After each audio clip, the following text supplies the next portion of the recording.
అనవసరంగా గ్రంథాల జోలికి వస్తే నీ గ్రంథంలో ఏముందో నీకే బోధిస్తాం. మా గ్రంథంలో ఏముందో మీకు ఎట్లా తెలుస్తుంది? మీరు చదవరు, మీరు అనుసరించరు కదా బ్రదర్. మా గ్రంథాలలో ఎట్లుందో మీలాంటి వ్యక్తులకు ఎట్లా తెలుస్తా అంటే మీరు చదవరు, అనుసరించరు, వాటి మీద నమ్మకం లేనప్పుడు ఎందుకు చదవాల్సి వస్తుంది? నేను చదవకుండానే రామాయణం గురించి కోట్ చేశానే, నేను చదవకుండానే ఋగ్వేదము యజుర్వేదం నుంచి కోట్ చేశానే, నేను చదవకుండానే ఖురాన్ నుంచి కోట్ చేశానే.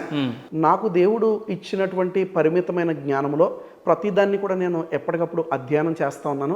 నేను అంటాను కదా, ఐఎమ్ లెర్నర్, నేర్చుకుంటా ఉన్నాను, నేర్పుతూ ఉన్నాను. హైందత్వంలో కోట్ చేయడానికి ఏం మిస్టేక్స్ ఉన్నాయని అనుకుంటున్నారు మీరు? ఆ లెక్కన చూసుకుంటే బైబిలే మొత్తం మిస్టేక్స్ అని చెప్తాను నేను. మనం మిస్టేక్ల గురించి మాట్లాడుకునే కంటే అందులో ఉన్న సత్యాన్ని మనం మాట్లాడుకుంటే ఖచ్చితంగా ప్రతి ఒక్కరిని కూడా మేలుకొల్పగలుగుతాం. నేను మాత్రమే కాదు, యాజ్ ఏ మీడియా పర్సన్గా మీలాంటి వారు కూడా మేలుకొల్పాలి. హిందూ కాబట్టి హిందూనే మేలుకొలుపుతాను, పాస్టర్ని కాబట్టి క్రిస్టియన్నే మేలుకొలుపుతాను కానీ కాదు. ఈరోజు సొసైటీని మనం మేలుకొల్పాలి. గవర్నమెంట్, పాలిటిక్స్ ఇప్పుడు నడిచేది మతము అనే ఆ యొక్క కాన్సెప్ట్ మీద వారు నడుస్తూ ఉన్నారు. ప్రజలకు ఏమాత్రం మంచి జరగట్లే, ప్రజలకు ఏమాత్రం మేలు జరగట్లే. టీనేజర్స్ ప్రాముఖ్యంగా కొంతమంది ధర్మ ప్రచారం పేరుతో టీనేజర్స్ని ఆకర్షించి గూగుల్ పేలు, ఫోన్పేలు పెడతారు. మేము ఎప్పుడు ఏ గూగుల్ పే, ఫోన్పే పెట్టరా. క్రైస్తవ్యాన్ని ప్రచారం చేస్తున్నామంటూ టీనేజర్స్ని ఆకర్షించుకుని వారు కూడా వారిని వారి యొక్క స్వార్థానికి వినియోగించుకుంటూ ఉన్నారు. కనుక ఇలాంటి వారి నుంచి టీనేజర్స్ని మనం మేలుకొలుపుదాం. ఇలాంటి వారి నుంచి కొంతమంది అమాయకమైన భక్తుల్ని మనం మేలుకొలుపుదాం. వీరి యొక్క ఉచ్చులో నుంచి వారిని మనం బయటకు తీసుకురాగలిగితే ఒక మంచి లౌకిక రాజ్యాన్ని మనం కట్టుకోగలుగుతాం. తద్వారా అందరినీ గౌరవించుకోగలుగుతాం. సో ఎట్లా నమ్మకం ఉందా మీకు లౌకిక రాజ్యం భవిష్యత్తులో ఏర్పడుతుంది అనే అంశం మీద? ఖచ్చితంగా నా దేశం పట్ల, నా లౌకిక రాజ్యం పట్ల నాకు చాలా నమ్మకం ఉంది.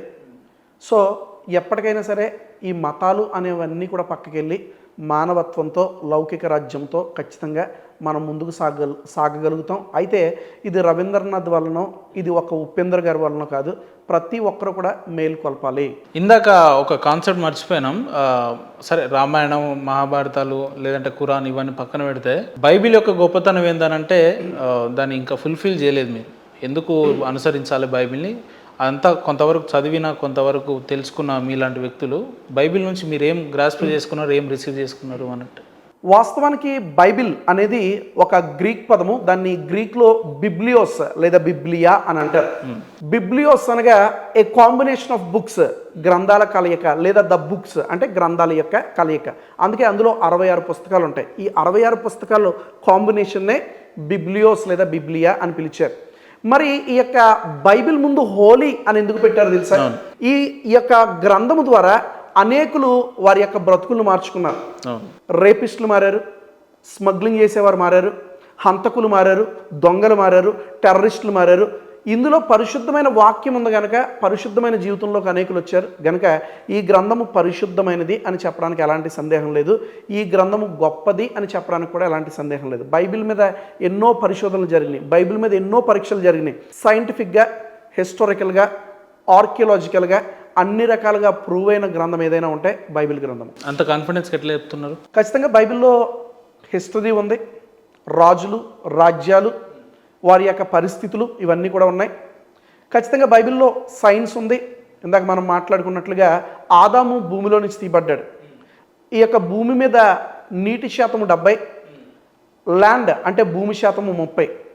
మానవుని యొక్క శరీరాన్ని విభజిస్తే 70% ఆఫ్ వాటర్, 30% ఆఫ్ మ్యాటర్ అంటాం. అంటే ఫ్లష్ అంతా కూడా 30% ఉంటుంది, 70% వాటర్ ఉంటుంది. అంటే బైబిల్లో సైన్స్ ఉంది. బైబిల్లో మానవుడు ఆ యొక్క మట్టిలోని తీయబడ్డాడు అనడానికి ఇది ఒక గొప్ప ఉదాహరణ. కానీ ఇదే బైబిల్ని అడ్డం పెట్టుకొని వాస్తవంగా మీరు ఇందాక చెప్పినట్టు ఇంటలెక్చువల్ డిస్కషన్, ఇంటలెక్చువల్ డిబేట్ల కంటే కూడా దీన్ని అడ్డం పెట్టుకొని మత ఘర్షణలకు దారితీసే విధంగా చాలామంది చాలా రకాలుగా ప్రయత్నాలు చేస్తున్నారు. ఇది మంచిదంటారా? ఏ సమాజానికైనా, ఇది హిందూ సమాజానికైనా ఎవరికైనా కూడా మంచిదంటారా? ప్రతి మత గ్రంథంలో కూడా ఒక వచనం, ఒక శ్లోకము ఉంది అని అంటే దాని యొక్క ఆరిజిన్ మనం వెళ్ళిపోవాలి. అది ఏ సందర్భంలో రాయబడింది, కాంటెక్స్ట్ అంటాం. మేము థియాలజీ చదివిన మేము అందరం కూడా కాంటెక్స్ట్ అంటాం. అంటే సందర్భము. మీకు 2 పిల్లలు, ఇప్పుడు ఆ 2 పిల్లలు ఇక్కడికి వచ్చి గట్టిగా అరుస్తూ ఉంటే మీరు అంటారు కదా, మీరు అల్లరి చేస్తే తోలు తీస్తాను, మాట్లాడితే తోలు తీస్తాను. నేను అట్లా అన్నాను. సహజంగా ప్రతి తండ్రి అలాగే అంటాడు. నేను అట్లా అన్నాను. సరే, మీరు అనకపోవచ్చు, ఏదైనా ఒక తల్లి, ఏదైనా ఒక తండ్రి ఒక సీరియస్ డిస్కషన్ జరుగుతున్నప్పుడు ఆ పిల్లల్ని వారు అంటారు, మాట్లాడావంటే నిన్ను కొడతాను అని అంటారు. ఇప్పుడు అదే పాప స్కూల్కి వెళ్ళిన తర్వాత టీచర్ అడుగుతుంది a+b² చెప్పు అని అడుగుతుంది. మా నాన్నగారు మాట్లాడితే కొడతాను అన్నారండి అని అన్నది అనుకోండి, ఆ కాంటెక్స్ట్లో ఖచ్చితంగా వీపు పగిలిపోద్ది ఆ పాపకి లేదా ఆ బాబుకి. ఎందుకనంటే కాంటెక్స్ట్ అనేది చాలా ముఖ్యం. ఇక్కడున్న కాంటెక్స్ట్ అక్కడ ఆపాదించడానికి కుదరదు, ఇక్కడున్న కాంటెక్స్ట్ని అక్కడ మనము ఆచరిస్తామంటే కుదరదు. కాంటెక్స్ట్ ఏంటో తెలుసుకోవాలి, ఆ యొక్క ఆరిజిన్ ఏంటో తెలుసుకోవాలి, తద్వారా అప్పుడు మనం ఎలా ఆపాదించాలో అది మనం తెలుసుకోగలుగుతాం. ఇప్పుడు మీ ఇంటికి ఎవరైనా హిందూ మిత్రులు కానీ లేదంటే ఇతర మతస్థులకు సంబంధించిన వాళ్ళు కానీ వస్తే మీరు సాధారణంగా ఆహ్వానిస్తారా, ఆతిథ్యం ఇస్తారా వాళ్ళకు? ఖచ్చితంగా మా ఇంటికి ఎవరు వచ్చినా, రేపు మీరే వచ్చినా మా ఇంట్లో ఖచ్చితంగా మీకు ఆతిథ్యం ఉంటుంది. మీకు ఏది నచ్చితే అది పెట్టడానికి నేను సిద్ధం. మీరలా హిందూ మిత్రుల ఇంటికి వెళ్ళగలుగుతారా? వాళ్ళు స్వీకరించిన ఆతిథ్యం స్వీకరిస్తారా? ఖచ్చితంగా నేను హిందూ మిత్రుల దగ్గరికి వెళ్తాను. ఇన్ఫ్యాక్ట్ వెరీ రీసెంట్గా నా ఫ్రెండ్ పెళ్లి జరిగితే అది ఒక హిందూ పెళ్లి, అక్కడికి వెళ్ళాను, నేను అక్కడ భోంచేశాను. భోంచేశారు? అవును. ఓకే. ఇప్పుడు మీరు క్రిస్మస్ డిసెంబర్లో క్రిస్మస్ చేసుకుంటారు, కేక్స్ అని అవన్నీ ఇస్తారు, ఇన్వైట్ చేస్తారు, మెనీ ఆఫ్ ద ఫ్రెండ్స్ వస్తారు. సో మీరు ఇచ్చే కేక్స్ ఇతర మతస్థులు తిన్నప్పుడు ఇతర మతస్థుల దగ్గర విగ్రహాల దగ్గర ప్రసాద రూపంలో పెట్టిన పదార్థాలని తినడానికి ఎందుకు సంకోచిస్తారు క్రిస్టియన్స్ అని అంటే? దీనికి ఇవ్వాల్సినటువంటి క్లారిటీ, మొదటిగా తిను పదార్థం వేరు, విగ్రహార్పితమైన ప్రసాదం వేరు. తిను పదార్థము మీరు ఏది పెట్టినా నేను తినడానికి సిద్ధమే. ఏది పెట్టినానంటే అది నా యొక్క బౌండరీస్కి సరైనదైతే ఖచ్చితంగా తిను పదార్థం ఏదైనా నేను తింటాను. ఏదైనా ఒక చేదు తెచ్చి నన్ను తినమంటే నేను తినలేనేమో, కానీ ఒక స్వీట్ తెచ్చి తినమంటే నేను ఖచ్చితంగా తినగలుగుతాను. తిను పదార్థం ఏదైనా తినడానికి నేను సిద్ధమే. కానీ విగ్రహార్పితమైనది బైబిల్ చాలా ఖచ్చితంగా ఖండిస్తూ ఉంది. విగ్రహానికి అర్పించింది ఏది కూడా మీరు తినొద్దని బైబిల్లో స్పష్టంగా. విగ్రహాలకు అర్పించింది ఏది తినరు మీరు? విగ్రహానికి ఇచ్చింది ఏది కూడా, విగ్రహాలకు అర్పించింది ఏది తినరు, ఏది కూడా తినకూడదు. రైట్. మాకు ఊర్లో నాకు ఒక 7-8 ఎకరాల వ్యవసాయం ఉంది. వరేస్తాం మేము. ఆ వరి కోసే ముందు మా అమ్మ నాన్న ఇద్దరు కలిసి ఇంత మోతాదులో మొదటగా వరి కట్ చేసి అక్కడ ఎల్లమ్మ దగ్గర పెడతాం, లేదంటే పోచమ్మ దగ్గర పెడతాం. అంటే దాని అర్థం ఏంటి? మేము వరి కోసే ముందు కొంతవరకు దేవుళ్లకు అర్పితం చేసినట్టే కదా. మరి ఆ లెక్కను చూస్తే మరి మీరు ఆ వరి నుంచి వచ్చిన ధాన్యాన్ని అంతా మీరు తినొద్దు కదా రైస్ రూపంలో, ఎందుకు తింటున్నారు అంటే? మీరు ఇంకొకటి, ఇందాక ఒక ఉదాహరణ, నేను పెళ్ళికి వెళ్ళినా, మా మిత్రుని పెళ్ళికి వెళ్ళినా, నేను భోజనం చేసిన అన్నారు. ఏ హైందవ సోదరుడు పెళ్లి చేసుకున్నా కూడా మొదటగా వారి పెళ్లిలో దేవుళ్ళకు అర్పించిన ఏటపోతులేగా వస్తారు, పొట్టెళ్ళైనా ఏదైనా కూడా. అంటే అందులో కూడా మీరు మరి దేవునికి అర్పించినట్టే కదా, అవి ఎట్లా తిన్నారు మరి? బ్రదర్, మీరు అనేక క్వశ్చన్స్ వేశారు, ఒక్కొక్కటిగా నేను జవాబు చెప్పాలని ఆశపడుతున్నాను. నెంబర్ 1, తిను పదార్థం వేరు, ప్రసాదం వేరు. ప్రసాదం అనేది విగ్రహానికి అర్పించినటువంటిది. ఈ యొక్క ప్రసాదం గురించి బైబిల్ ఏం చెప్తుందంటే, తిను పదార్థం ప్రసాదం వేరు వేరు కాదు, రెండు ఒకటే. తిను పదార్థం వేరు, ప్రసాదం వేరు. ఖచ్చితంగా ఏ తిను పదార్థము ప్రసాదం కాలేదు, ఏ ప్రసాదము కూడా సాధారణమైన తిను పదార్థం కాలేదు. చెప్పండి. ఇప్పుడు బైబిల్ అలాగే హిందూ ధర్మశాస్త్రాలు ఏమని చెప్తా ఉన్నాయని అంటే కనుక, ప్రసాదము అనేది విగ్రహారాధనలో ఒక భాగము. ఈ యొక్క ప్రసాదము తినడం ద్వారా నేను అంటే ఎవరైతే ఇతర మతస్థులో లేకపోతే ఎవరైతే హిందూ సహోదరులే ఉన్నారో ఆ ప్రసాదం తినేటువంటి వ్యక్తి విగ్రహారాధనలో డైరెక్ట్గా వెళ్ళి ఆయన పూజ చేసి ఆ యొక్క పళ్ళెం పట్టుకుని పూజ చేయక్కర్లే. ఎప్పుడైతే ఈ ప్రసాదం తిన్నాడో ఆ యొక్క విగ్రహారాధనలో ఇతడు పాలిభాగస్తుడు, లేదా ఆ యొక్క విగ్రహారాధనతో ఇతను ఏకీభవించినట్టు. ప్రసాదం ఎందుకు తింటారు హిందువులు అనేది చాలా ప్రాముఖ్యం. ఆరిజిన్లోకి మనం వెళ్ళిపోదాం. ప్రసాదము హిందువులు తినడానికి గల కారణము, ఆరాధన అనంతరం తింటారు, ఆరాధనకు ముందు తింటారు. కారణం ఏంటో తెలుసా బ్రదర్? ఈ యొక్క ప్రసాదము ద్వారా నాకు ఆశీర్వాదం కలుగుతుందని అందులో ఉన్నటువంటి నమ్మకం. నెంబర్ 2, ప్రాముఖ్యంగా మీరు ఇక్కడ జాగ్రత్తగా వినాలి. ప్రసాదం తినే ప్రతి వ్యక్తి యొక్క విశ్వాసం ఏంటో తెలుసా? ఈ ప్రసాదం నాకు రక్షణ ఇస్తుంది అని వారు నమ్ముతున్నారు. ఈ యొక్క మాట నేను చెప్తుంది కాదు, భగవద్గీతలో శ్రీకృష్ణుడే డైరెక్ట్గా ఆయన కోట్ చేస్తూ ఉన్నాడు. 3వ అధ్యాయము 13వ శ్లోకంలో భగవద్గీతలో రాయబడి ఉంది, ఎవరైతే ఒక వ్యక్తి విగ్రహానికి అర్పించింది అతను తింటాడో అతను దేవుని యందు విశ్వాసం ఉంచుతున్నాడు కనుక అతని యొక్క పాపాలు తొలగించబడతాయి, అతను రక్షించబడతాడనేది హైందవుల యొక్క విశ్వాసం. చాలామందికి ప్రసాదం ఎందుకు తింటారో తెలియదు, వారు తినేస్తారు. వారి యొక్క విశ్వాసం ఏంటంటే 1 ఆశీర్వదించబడతాం, 2 రక్షణ కలుగుతుంది. బైబిల్ ఏమని చెప్తా ఉందంటే కనుక నా ద్వారా తప్ప మీరు ఏ రీతిగా కూడా రక్షణ పొందరు. ఓకే. అంటే ఒక క్రైస్తవుడు ప్రసాదం తినడం ద్వారా, ఒక క్రైస్తవుడు ప్రసాదం అంగీకరించడం ద్వారా ఈ దేవుడు మాత్రమే కాదు ఆ దేవుడు కూడా ఉన్నాడు. ఈ దేవుడు మాత్రమే రక్షించడం కాదు ఆ దేవుడు కూడా రక్షిస్తాడు. ఈ దేవుడు మాత్రమే ఆశీర్వదించడం కాదు ఆ దేవుడు కూడా ఆశీర్వదిస్తాడని ఆ యొక్క క్రైస్తవుడు, ఆ యొక్క ముస్లిం లేదా ఆ ప్రసాదము తినేటువంటి వ్యక్తి అతడు అంగీకరించినట్టే. గనుక ప్రసాదము తినడానికి చాలామంది క్రైస్తవులు ఎందుకు అంగీకరించారంటే కేవలము యేసుక్రీస్తు మాత్రమే రక్షకుడని మేము నమ్ముతాం, అది మా విశ్వాసము. ప్రసాదము తినము అని చాలామంది చాలా ఖండితంగా కొంచెం హర్ట్ అయ్యే విధంగా చెప్తూ ఉంటారు. అలా చెప్పాల్సిన అవసరం లేదు. చాలామంది నన్ను కూడా ప్రసాదం తినమని అడిగినప్పుడు బ్రదర్ నేను తినలేనండి, ఐఎమ్ సారీ అని నేను చాలా చక్కగా దాన్ని తిరస్కరిస్తాను. ఎందుకు అని అంటే నా బైబిల్ చెప్తుంది బ్రదర్ తినొద్దని. ఇంత ఎక్స్ప్లెనేషన్ ఈరోజు స్టూడియోలో ఇవ్వడానికి గల కారణము మా క్రైస్తవ సహోదరులు తెలుసుకోవాలి, నా హిందూ సహోదరులు తెలుసుకోవాలి. ప్రసాదం ఎందుకు తింటున్నారో చాలామంది హిందువులకి తెలియదు.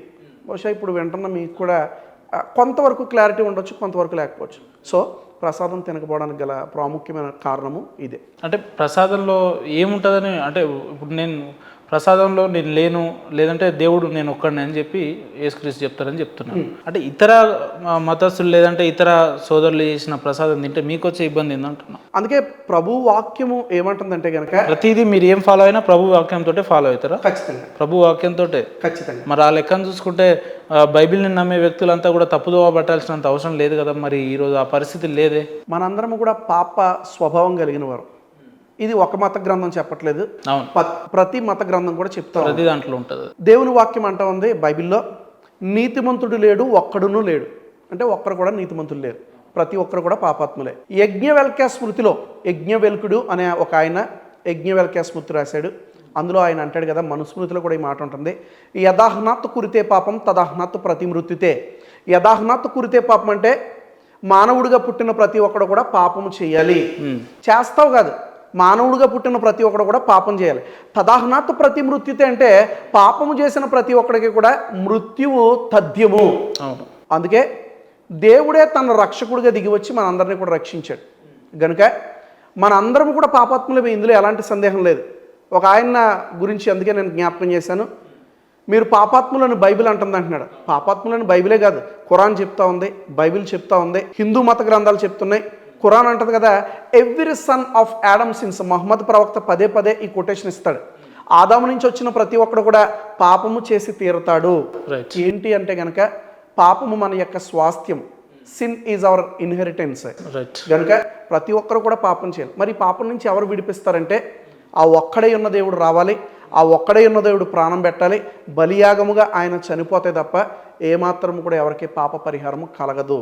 ఆయన మరణించిన తర్వాత ఆయన ఆ యొక్క రక్తం ద్వారా మనందరం కూడా మన పాపాలు కడగబడతాయని ప్రతి మత గ్రంథం కూడా క్లియర్గా, వెరీ క్లియర్గా, ఇంత క్లియర్గా అయితే ఉంది కదా. అయితే మీలాంటి ఇంటెలెక్చువల్స్ లేదంటే కొంతమంది ఎడ్యుకేటెడ్ అయి సమాజాన్ని చదివిన వాళ్ళు, సొసైటీని కొంతవరకు తెలుసుకునే ప్రయత్నం చేసిన వాళ్ళు, మీ ఇంటెన్షనల్గా మీ పర్సనల్గా ఫీలింగ్గా ఇది చెప్పండి, సొసైటీ కూడా అర్థం అవ్వాల్సిన అవసరం ఉంది. ఇన్నేళ్లుగా దశాబ్దాల కాలం నుంచి ఎన్నో ఏళ్ళుగా మన పూర్వీకులు వారి వారి నమ్మకాలని వారి వారి స్వభావాలని దేవుళ్ళ పైన నమ్మకం ఉంచుకుంటూ వస్తున్నారు. కానీ ఇప్పుడు ఎందుకు మత ఘర్షణలు ఎక్కువ అవుతున్నాయి, మత ఘర్షణలకి ప్రేరేపితం ఎక్కువైతుంది అని అంటే ఏం చెప్తారు? గతంలో లేకుండే ఇలాంటి పరిస్థితులు, ఇలాంటి ఘర్షణమైన వాతావరణాలు లేకుండే. కానీ ఇప్పుడు ఈ రకంగా రాను రాను ఏమైపోతుందని అంటే అతను క్రిస్టియన్ అని అంటే ఏదో అంటరాని వాడు అన్నట్టు, లేదంటే వీడు హిందూ అని అంటే వీడేదో సొసైటీలో తిరగొద్దు అనేటట్టు ఈ రకంగా ఎందుకు పోర్ట్రేట్ అవుతుంది? దీనికి సొల్యూషన్ ఏదైతే బాగుంటుంది? అప్పటికి ఇప్పటికీ ఉన్నటువంటి తేడా, అప్పట్లో సోషల్ మీడియా లేదు,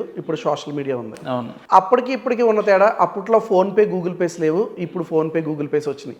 ఎప్పుడైతే ఫోన్పే గూగుల్ పే తీసేస్తారో, ఎప్పుడైతే ఒక భక్తుడు ధర్మ ప్రచారం పేరుతోనో లేకపోతే సువార్త పేరుతోనో ఏదో వీరు ఉద్ధరిస్తున్నారని భక్తుడు ఎప్పుడైతే నమ్మడం మానేస్తాడో ఆ రోజు ఈ గొడవలు ఖచ్చితంగా ఆగిపోతాయి.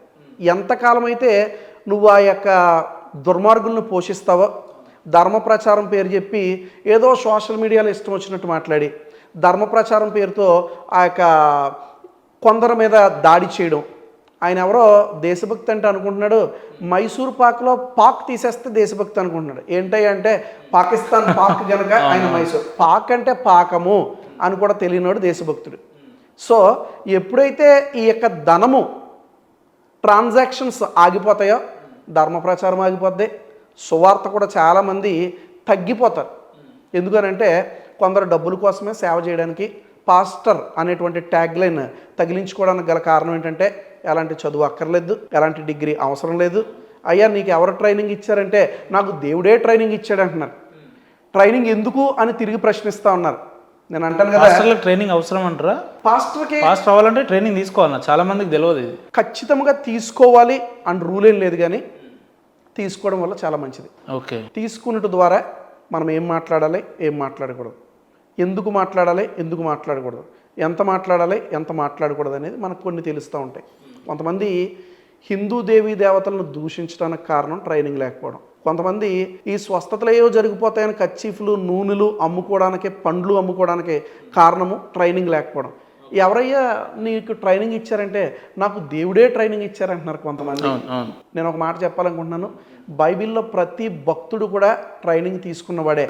కొందరు కొద్ది రోజులు తీసుకున్నారు, కొందరు కొద్ది నెలలు తీసుకున్నారు, కొందరు కొన్ని సంవత్సరాలు తీసుకున్నారు. చివరికి ప్రభువైన యేసుక్రీస్తు కూడా తన 12వ ఏట నుండి 30వ సంవత్సరం వరకు ఆయన ఎక్కడున్నాడో కనబడలే. నేను అంటాను కదా, ఆయన ట్రైనింగ్ తీసుకున్నాడు అంటాను. మోషే 120 సంవత్సరాలు బ్రతికితే మొదటి 39.5 సంవత్సరాలు ఆయన ఐగుప్తులో గడిపాడు. ఓకే. చివరి 40 సంవత్సరాలు ఆయన ప్రజలని ఆ యొక్క అరణ్యంలో నడిపించాడు. ఆ మధ్యలో 40 సంవత్సరాలు ఆయన దేవునితో ట్రైనింగ్ అయ్యాడు. శిష్యులు 3.5 సంవత్సరాలు యేసుక్రీస్తుతో తిరగడానికి గల కారణం వారు ట్రైనింగ్ తీసుకున్నారు. సేవకులందరిలో, యాజకులందరిలో గొప్పవాడైన సమూయేలు, ఆయన ఈ ఏలీ దగ్గర ట్రైనింగ్ తీసుకున్నాడు. ఇలా చెప్పమంటే ప్రతి సేవకుడు ఎంతకాలం ఎవరి దగ్గర ట్రైనింగ్ తీసుకున్నాడో నా దగ్గర ఒక నోట్స్ ఉంది, నేను ఇవ్వగలుగుతాను. ప్రతి ఒక్కరూ కూడా బైబిల్లో కొన్ని రోజులు, కొన్ని నెలలో, కొన్ని సంవత్సరాలు వారు ట్రైనింగ్ అయిన తర్వాతే దేవుని యొక్క పరిచర్లోకి వచ్చారు. అందుకే ఆ రోజు సేవకులు కష్టాలు వచ్చినా, శ్రమలు వచ్చినా, ఎన్ని బాధలు కలిగినా, అన్నమున్నా లేకపోయినా, రాజులు చంపుతానన్నా బెదిరించినా వారు పరిచర్య ఆపలే. ఈరోజు సరిగ్గా మీరు 2 కేకలు వేసారనుకోండి, చర్చ్ మూసే అనగానే చర్చ్ మూసేస్తారు. కారణం ఏంటి? ట్రైనింగ్ లేకపోవడమే.